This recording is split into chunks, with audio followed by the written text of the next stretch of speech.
บายดีพี่น้องป้องป่ายมุสุคุสุคนเนาะวันนี้พบกับพี่ยอนเนาะวันนี้พี่ยอนจะมาพาท่านผู้ชมมาชมบรรยากาศในการ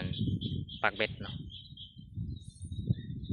เรื่องว่าปักเบ็ดบอกเลยเพื่อนใส่เบ็ดเนาะเขาใส่เบ็ดให้ปลาเนาะเขาบริใส่เบ็ดให้กบวันนี้เรามาเบิ่งว่าเขาสิได้บ่เขาสิทายเป็นช็อตเฉพาะมันถือเนาะ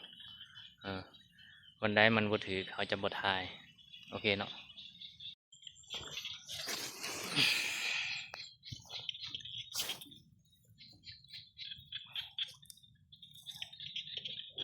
ได้ลูกปลาคอ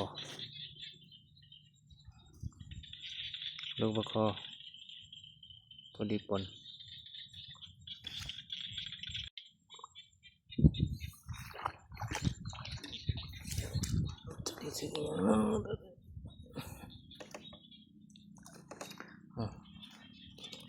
ตัวนี้ได้ปลาเค็งนี่ได้ปลาเค็งครับ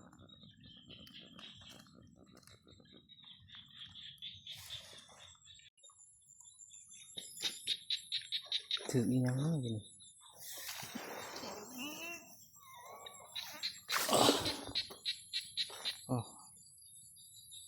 ปลาเค็ง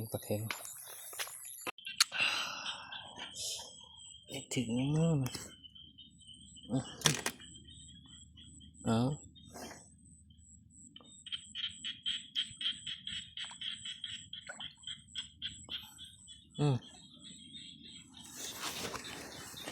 ลูกปลาคอ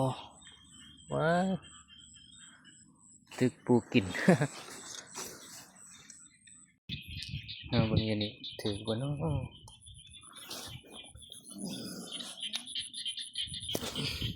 อ้ปลาคอบริปนตัวนี้ตึกบ่อโอ้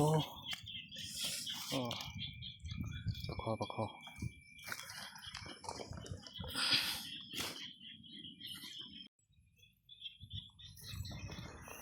จะดีถึงยังไง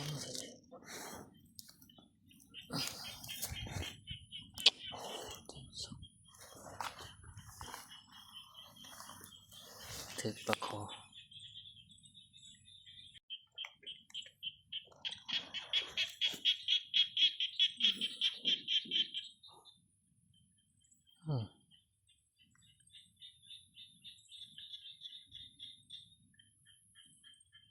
ตัวนี้มันบุกิน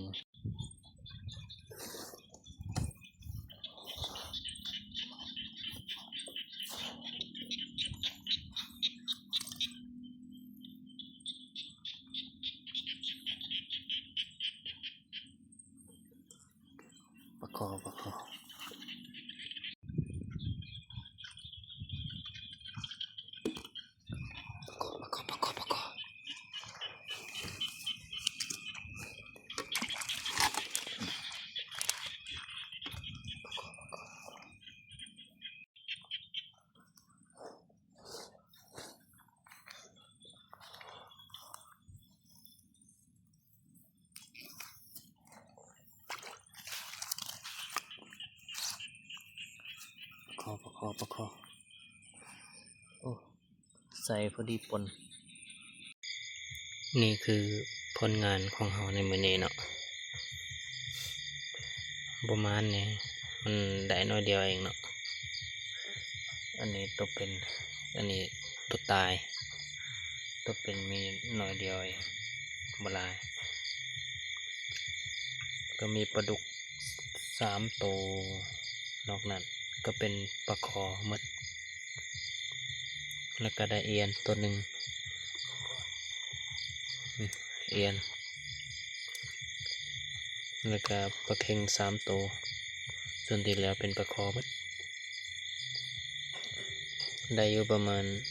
1 โลคันบดตัว